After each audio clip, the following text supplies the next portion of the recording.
अस्सलाम वालेकुम, welcome to learning lights by Cromer. First year की लेक्चर सीरीज़ को डिस्कस करते हुए आज लेक्चर नंबर 87 कवर करते हैं। आज के लेक्चर में हम चैप्टर नंबर 5 जो कि आपके पास है इंडेक्स नंबर, इसकी जिस क्वेश्चन का कंप्लीट सोल्यूशन देखेंगे वो आपके पास है क्वेश्चन नंबर 5.19। स्टेटमेंट की तरफ चलते हैं। Construct index number for 1963 assuming 1953 as a base year. आपको कहा गया कि आपने इंडेक्स नंबर को कंस्ट्रक्ट करना है 1963 के लिए और बेस ईयर जो आपने कंसिडर करना है वो आपके पास है 1953। क्या है बाय मींस जो मेथड आपने अप्लाई करना है, फर्स्ट पे है लेस्पियर्स फार्मूला लगाना है, सेकंड पे आपने पार्शियस के फार्मूला को लगाते हुए इंडेक्स नंबर को कैलकुलेट करना है, क्योंकि स्टार्टिंग में आपको मेंशन किया है इंडेक्स नंबर। अब आप देख रहे हो कि आपको कमोडिटीज़ गिवन है ए, बी और सी, मींस 3 डिफरेंट कमोडिटीज़ गिवन है। 2 ईयर्स आपके पास गिवन है 1953 और 1963। आपने 1963 के लिए इंडेक्स नंबर को कैलकुलेट करना है और कंसिडर किसको करना है, बेस ईयर 1953 को। आपके क्वेश्चन में काफ़ी डिटेल से मेंशन है। क्वेश्चन के सोल्यूशन से पहले मैं आपके साथ लेस्पियर और पार्शियस के फार्मूलाज को या इसकी थ्योरी को डिस्कस करती हूँ, ताकि आपको जब इन फार्मूलाज को याद करना हो तो इतनी प्रॉब्लम ना हो। स्टार्ट किया तो हम लिख रहे थे PO1, ठीक है, या हम लिखते थे PO1 या हम लिखते थे PO1, ठीक है। तो इसमें हमें ये पता है कि अगर लास्ट में 1 है ना तो P1 आ जाएगा न्यूमिनेटर में और जो नोड है ना यानी कि ये आ जाएगा डिवाइजर में, P नोड।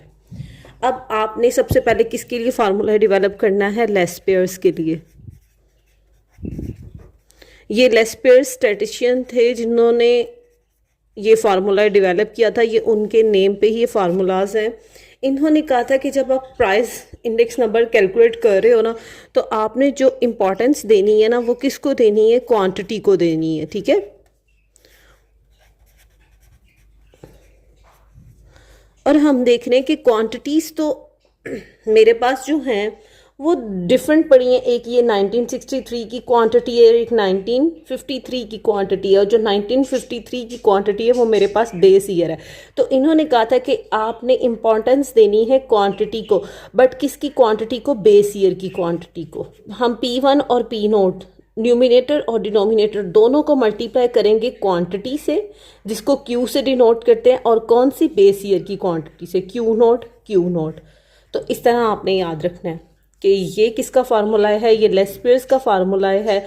और आपको ये पता है कि बेटा जब मैं P1 और Q नोट, मुझे इनको प्रोडक्ट करना है और मुझे इस प्रोडक्ट का क्या चाहिए होता है, सम चाहिए होता है। तो हम यहाँ लिख देंगे summation P1 Q note divided by summation P note Q note. बेटा एक और पॉइंट मैंने आपके साथ डिस्कस किया था जब भी मैं आपके साथ सिंपल इंडेक्स नंबर कैलकुलेट कर रही थी, जिसमें मैं प्राइस रिलेटिव्स कैलकुलेट करती थी।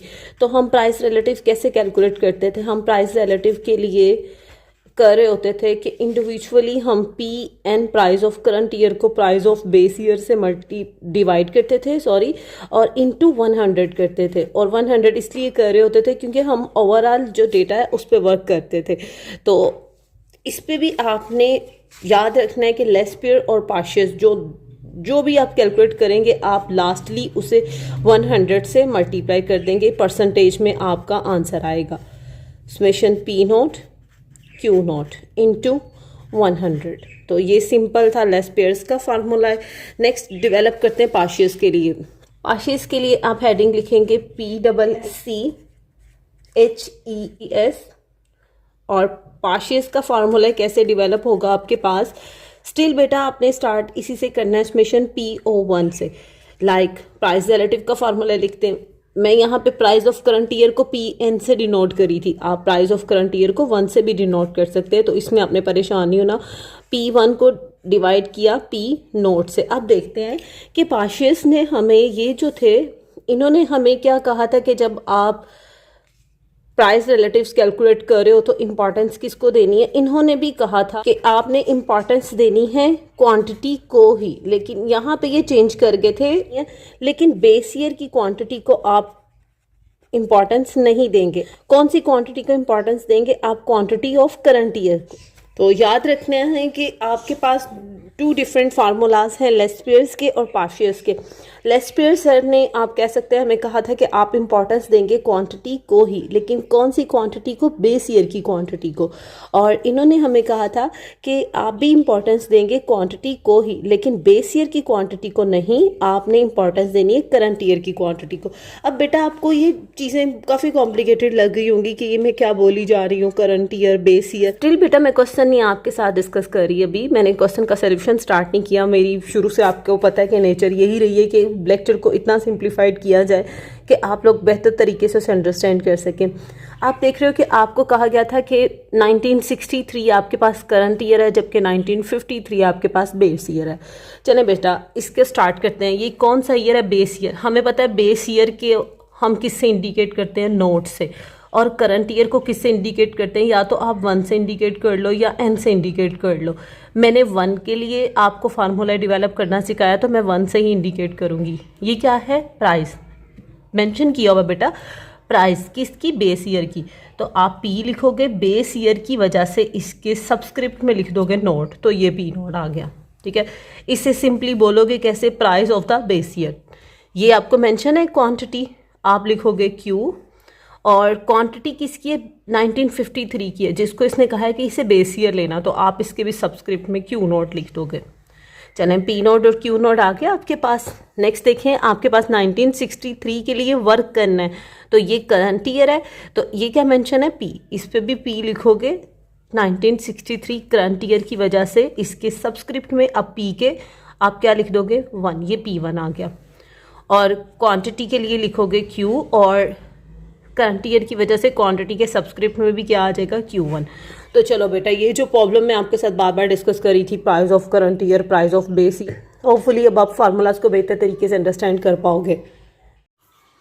अब देख रहे हैं कि P नोट मैंने इसको कहा है, इसकी वैल्यूज़ हैं 2, 3, 4। क्वांटिटी जो कि बेस ईयर की है उसकी वैल्यू है 50, 10 एंड 5। P1 जो कि price of the current year है, इसकी वैल्यू है 10, 8 and 4। Quantity of current year की वैल्यू है 40, 5 एंड 5। ऑलराइट, मैंने जस्ट डेटा को डिस्ट्रीब्यूशन की फॉर्म में लिखा है। सबसे पहले हमने कैलकुलेट करना है लेस्पियर्स। आप लिखेंगे लेस्पियर्स इंडेक्स नंबर। अभी हमने डेवलप किया कि जी लेस्पियर्स का जो फार्मूला है, जो सर लेस्पियर्स ने, आप कह सकते हैं, हमारे साथ इंट्रोड्यूस करवाया है, दैट इज़ P01। आपने लिखना ही लिखना होता है। इधर आ जाएगा P1, डिवाइज़र में बेटा आपके पास आ जाएगा P नॉट। और इन्होंने कहा था कि आपने इम्पॉर्टेंस किसको देनी है? आपने क्वांटिटी को इम्पॉर्टेंट देनी है, लेकिन दो क्वांटिटीज़ हैं। देखें, Q बेस ईयर की भी क्वांटिटी है, करंट ईयर की भी क्वांटिटी है, लेकिन सर ने कहा था कि आपने क्वांटिटी को इम्पॉर्टेंस देनी है, जस्ट बेस ईयर की।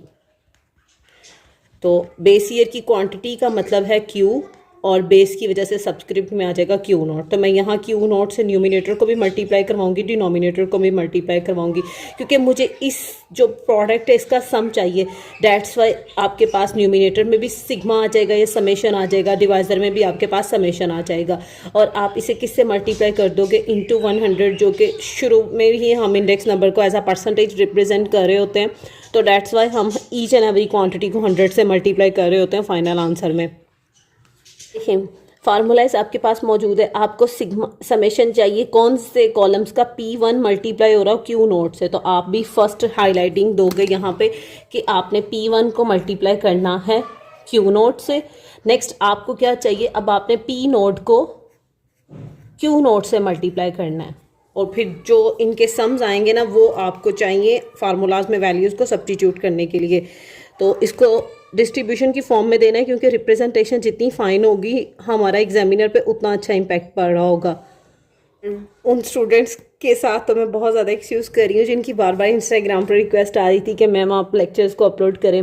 तो बेटा स्केजुअल इतना बिजी चल रहा है, तो इसकी वजह से मैं लेक्चर अपलोड नहीं कर पा रही थी। लेकिन ये जो लेक्चर है आज का, लेक्चर नंबर 87, स्टूडेंट्स के लिए जिन्होंने बहुत ज़्यादा इंस्टाग्राम पर रिक्वेस्ट की है, तो अल्लाह ताला आप सबको कामयाब करे। तो होपफुली आपने प्रीवियस लेक्चर नंबर 86 तक तो प्रिपरेशन कर ली होगी। कैसी प्रिपरेशन आपकी जा रही है मुझे ज़रूर कमेंट सेक्शन में बताइएगा बेटा। और प्रॉमिस तो नहीं है, लेकिन कोशिश पूरी है कि आप लोगों के साथ फुल लेक्चर नंबर 5 को डिस्कस किया जाए, ताकि एटलीस्ट आपके फर्स्ट 5 चैप्टर्स की अच्छी प्रिपरेशन हो जाए। इस टाइम पे प्रॉब्लम देखिए ना, बच्चे फार्मूला भी ठीक लिखते हैं, यहाँ पे ये डिस्ट्रीब्यूशन बनाते वक्त वो प्रॉब्लम क्रिएट कर जाते हैं। तो प्रॉब्लम के लिए आपने क्या करना है, आपको क्या चाहिए, P1, ये P1 है, ठीक है, यहाँ पे रखो, ठीक है, ये P1 है, इसको मल्टीप्लाई करना है Q0 से, P1 को मल्टीप्लाई करना है Q0 से, means you have to multiply by these 2 columns. Again बेटा आपके साथ पॉइंट डिस्कस कर रही हूँ, आपको P1 को मल्टीप्लाई करना है Q0 से, तो इधर 4 डिफरेंट कॉलम्स मौजूद हैं। यहाँ पे पॉइंट फिर स्टूडेंट्स कंफ्यूज हो जाता है वो किसी और कॉलम को मल्टीप्लाई करने लगेगा तो मेरे पास सम रॉन्ग आएगा, लेस प्लस की वैल्यू भी आपके पास गलत आएगी, तो मार्क्स तो आपको 0 मिलेंगे। तो आपने काफ़ी एहतियात से इनमें मल्टीप्लाई करना है, कुछ इतना कॉम्प्लिकेटेड तो नहीं है, लाइक आप छोटे छोटे मार्क्स डाल लो। जैसे मुझे P1 को मल्टीप्लाई करना है, मैं P1 लिखनी हूँ, इसे Q0 से मल्टीप्लाई करना है, Q0 मेरे पास ये है, तो जब मैंने मल्टीप्लाई करती हूँ 15 to 10, ये आपके पास आएगा 500। रिस्पेक्टिव वैल्यू को रिस्पेक्टिव वैल्यू से मल्टीप्लाई करना, 10 into 8 आपके पास आ रहा है बेटा 80, 5 into 4 आपके पास आ रहा है 20।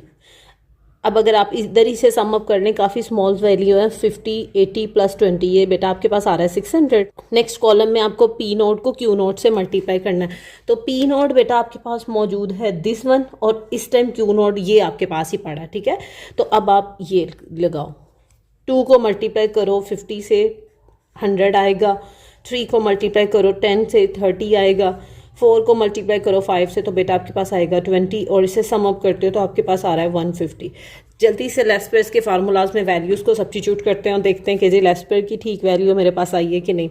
You need to put the sum of summation P1 Q0 and here is the sum, that is 600 divided by sum of P0 Q0 and that is 150 into 100। क्या करना है, 600 को डिवाइड करना है 150 से, लेस स्क्वायर की वैल्यू आ रही है वो आपके पास है 400, समेशन PO1।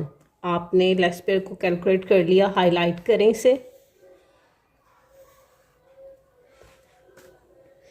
अब देखें नेक्स्ट आपको क्या कैलकुलेट करना है, फार्मूलाज में पार्शियस को कैलकुलेट करना है, तो पेज को इधर ही 2 पार्ट्स में स्प्लिट करते हैं और यहाँ से ही कैलकुलेट करते हैं इसको, ताकि डिस्ट्रीब्यूशन आपके सामने मौजूद रहे, आपको पता भी चल जाए कि रिक्वायर कॉलम्स कैसे कैलकुलेट करते हैं। बेटा देखें, लेस पार्शियस का फार्मूला था PAASCHES, पार्शियस इंडेक्स नंबर। ये जो थे जनाब, इन्होंने हमें कहा था कि आपने भी इम्पॉर्टेंस किसको देनी है, क्वांटिटी को ही देनी है, लेकिन कौन सी क्वांटिटी को। इन्होंने कहा था बेस ईयर की, इन्होंने कहा था जी आपने क्वांटिटी को इम्पॉर्टेंस देनी है करंट ईयर की। बेटा इसे भी इंडिकेशन आप PO1 से ही करोगे, इसमें भी हमें पता है कि अगर लास्ट में 1 है तो वो ऊपर आएगा P1 डिवाइडेड बाय आपके पास P0 डिवाइज़र में आएगा। सर ने कहा था जी क्वांटिटी को इम्पोर्टेंस देनी है लेकिन करंट ईयर की, तो कैसे मैंने सिखाया है, क्वांटिटीज़ ये 2 मौजूद हैं, लेकिन करंट ईयर की वो होगी जिसके सबस्क्रिप्ट में 1 होगा। तो आपने अप्स एंड डाउन Q1 और Q1 से मल्टीप्लाई कर देना है। ओवरऑल परसेंटेज की वजह से 100 से मल्टीप्लाई करेंगे। समस चाहिए तो न्यूमिनेटर में भी सम, डिनोमिनेटर में भी सम। तो ये फार्मूला आपने डेवलप कर लिया। Just remembering this point, that is in Paasches index number we gives the importance of quantity and the quantity which we have to use, that is the quantity of the current year। फार्मूले को आपने काफ़ी गौर से देखना है। इसी के साथ हम यहाँ पे पॉइंट कैलकुलेट करेंगे। आपको क्या चाहिए, P1 को Q1 से मल्टीप्लाई, आप यहाँ लिखो P1 Q1। नेक्स्ट आपको क्या चाहिए, P0 को आपने मल्टीप्लाई करना है Q1 से। P1 है और ये Q1 है, means you have to multiply by these 2 columns here, P1 and Q1। 10 multiplied by 40, that is 400। 8 multiplied by 5, that is 40। 4 multiplied by 5, that is 20। Sum up करते हैं 40, 400 + 44, 14, इसमें 20 को ऐड करोगे तो आपके पास बेटा आ रहा है 460। नेक्स्ट के लिए आपको क्या चाहिए, आपको P नोड है ये, इसे मल्टीप्लाई करना है Q1 से। देखें अब आप इसे P नोड को किसी और से मल्टीप्लाई कर दें तो ये तो सम गलत आएगा ना, तो मैं इसे इंडिकेशन लगाती हूँ। P नोड ये है, इसे मल्टीप्लाई मुझे किससे करना है, Q1 से, जो कि ये है। चलें इन जो सेंटर टू इन है सपोज हम हाइड करते हैं, 2 को मल्टीप्लाई किससे करना है 40 से, बेटा ये आपके पास आ रहा है 80। 3 को मल्टीप्लाई किससे करना है 5 से, बेटा ये आपके पास आ रहा है 15। 4 को मल्टीप्लाई किससे करना है 5 से, ये बच्चे आपके पास आ रहा है 20। और जब आप इसे सम अप करते हो तो आपके पास बेटा आ रहा है 115। चलें फार्मूलाज में वैल्यूज़ को सब्स्टिट्यूट करते हैं। इज इक्वल P1 और Q1 इसका सम आया है 460 डिवाइड बच्चे इसको कर देना है P0 और Q1 के सम से, डैट इज़ 115 इंटू 100। तो देखते हैं क्या वैल्यूज़ आ रही हैं। कैसे करना है, 460 को डिवाइड करें 115 से, जो आंसर आया उसे मल्टीप्लाई कर दें 100 से, ये आपके पास आ रहा है 400। तो पार्शियस का भी जो वैल्यू आपके पास आई है फाइनल आंसर वो भी 400 ही है। तो ये था कंप्लीट सॉल्यूशन आपके पास क्वेश्चन नंबर 5.19 का, जिसमें हमने वेरी फर्स्ट टाइम कैलकुलेट किया है Laspeyres index number and Paasche's index number. आपको इसकी डेफिनेशन भी प्रिपेयर करनी है तो काइंडली आप अपनी बुक से इससे ज़रूर प्रिपेयर कीजिएगा। अगर कोई प्रॉब्लम हो तो कमेंट सेक्शन में पूछिएगा, तो मैं इंशाल्लाह आपको ज़रूर रिप्लाई करूँगी। इसके साथ आज का हमारा लेक्चर फिनिश होता है। लास्ट पे आप सबसे रिक्वेस्ट है प्लीज़ चैनल को लाइक और सब्सक्राइब करें, अपने दोस्तों के साथ शेयर कीजिएगा। अपना ख्याल रखिएगा। अल्लाह हाफ़िज़।